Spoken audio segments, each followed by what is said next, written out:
د خوښۍ ځای دی چې نن ورځ د کرنې او مالدارۍ وزارت په هڅو د مالدارۍ او کرنیزو محصولاتو لپاره د کورني او بهرني بازار موندنې په موخه د افغانستان د مالدارۍ او کرنیزو محصولاتو په مهم نندارتون کې ګډون کوم. افغانستان یو کرنیز هیواد دی چې له نیمایي زیات وګړي په مستقیمه او غیر مستقیمه توګه د کرنې او مالدارۍ په سکتور کې بوخت دي او له دې لارې هم حلاله نفقه ګټي او هم د هیواد په ملي اقتصاد او اقتصادي وده کې د پام وړ ونډه لري. او تر ټولو مهمه دا چې ځانونو ته یې په خپله کار پیدا کړي او پر دولت یې فشار راکم کړي. افغانستان د حاصلخیزو ځمکو، پاکو اوبو او متنوع اقلیمي شرایطو په لرلو سره د کرنې په برخه کې د پام وړ ستر بالقوه ظرفیتونه لري. له دې امله زموږ په هیواد کې په هر موسم کې د مختلفو محصولاتو په برخه کې کرنیز فعالیتونه ډېره ښه نتیجه ورکوي.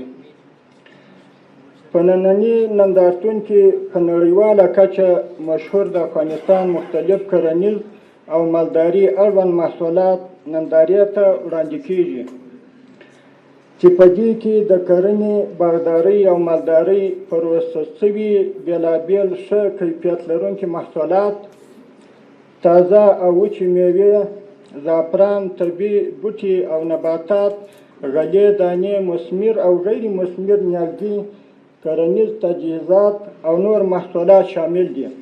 دغه ډول نندارتونونه کولی شي چې زموږ د کرنیزو او مالدارۍ محصولاتو لپاره د خرڅلاو کورني او بهرني بازارونه پیدا او لا پیاوړي کړي او په دې توګه به وکولی شو چې د خپلو محصولاتو څخه لازم حمایت وکړو. له نیکه مرغه د افغانستان اسلامي امارت په بیا حاکمیت سره په هیواد کې د غیر رسمي اقتصاد فعالیتونه په پراخه کچه راټیټ شوي. د کوکنارو کښت صفر ته راښکته شوی او د بدیل معیشت مختلفې پروژې د پلي کېدو په حال کې دي. د افغانستان اسلامي امارت د هیواد د کرنې او مالدارۍ سکتور د پیاوړتیا په موخه مسلسلې هڅې کوي چې د کورنۍ محصولاتو د ملاتړ او د وارداتو د تعویض مناسب سیاستونه پلي کړي. د کرنې میکانیزه کولو په برخه کې مهمې برنامې تطبیق کړي، اوبه مدیریت کړي، د اوبو لګولو سیستمونه معیاري کړي او د بزګرانو لپاره نورې مهمې اسانتیاوې رامنځته کړي تر څو داخلي محصولات مو د هیواد په داخل او له هیواده بهر د سیالۍ جوګه وګرځي. په دې سره نه یوازې زموږ